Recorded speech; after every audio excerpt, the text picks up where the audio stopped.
When was the last time you watched a movie? Today I want to talk about how cinema has evolved due to platforms such as TikTok that reward instant gratification and doom scrolling.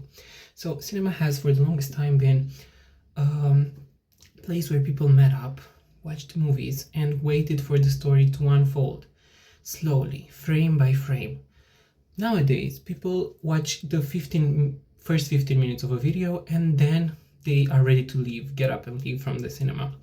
Well, this is due to the fact that there is a big shift happening in attention span. People cannot comprehend content that is longer than like 30 minutes. This is due to the fact that they're always ready to scroll away if the topic does not interest them in the first part. Anyways, this has a negative effect on our mental health because we cannot comprehend books anymore. People do not read. A survey from the 1950s showed that almost 60% of Americans visited the cinema. Nowadays, that number is much lower. This is due to the fact that prices have gone up, meanwhile, the people's interests has gone down. So, how do we fix this? Well, cinema is not dying. It is quickly adapting, however. New directors have started experimenting with vertical shots and with action that is placed in the first bit of the movie instead of midway. Nowadays, people that watch the movie throughout and analyze it and discuss about it afterwards are rewarded, of course, but also those that view it as a form of entertainment, not only a cultural experience. Well, cinema is not just entertainment, it is a way of telling stories, and we know people love stories. You go out for a coffee or tea, you tell stories. You watch movies to experience a story, to be immersed into the story, and to be interested by the characters, to delve deep into their psychology if that's what you're into. So, in a way, cinema has evolved now to be a way to tell stories just in a different way.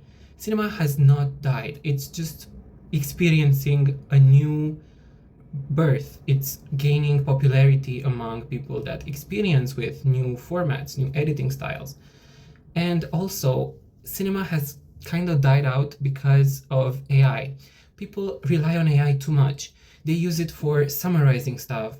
They use it to read books that they do not, which is bad because people's vocabulary is steadily declining at a staggering rate.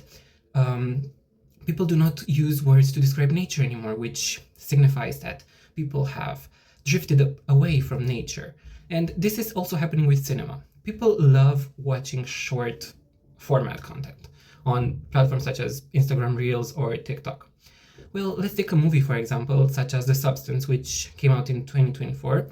The director experimented with themes that nowadays are very in trend, such as beauty standards. Well, the main actress plays a character that is 50 years old, and she was a popular TV star. Well, she was fired due to the fact that a younger one was needed in the employer's eyes. Well, beauty standards and cinema are similar in the fact that they always shift. They do not stay fixed. So telling stories nowadays is more oriented towards democracy, I guess, because everyone can tell stories.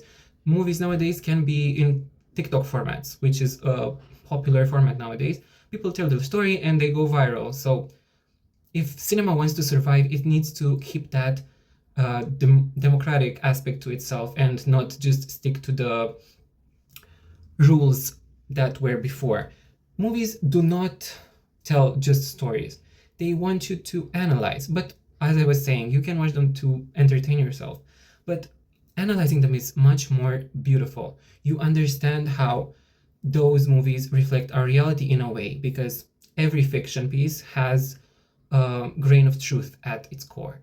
So watching movies nowadays seems like a form of rebellion, in my opinion, because if you watch movies, you sit there waiting for the characters to reveal their secrets, waiting for the story to play out not as you expect them, but just in the director's way of thinking. It reflects the director's view of life in a way.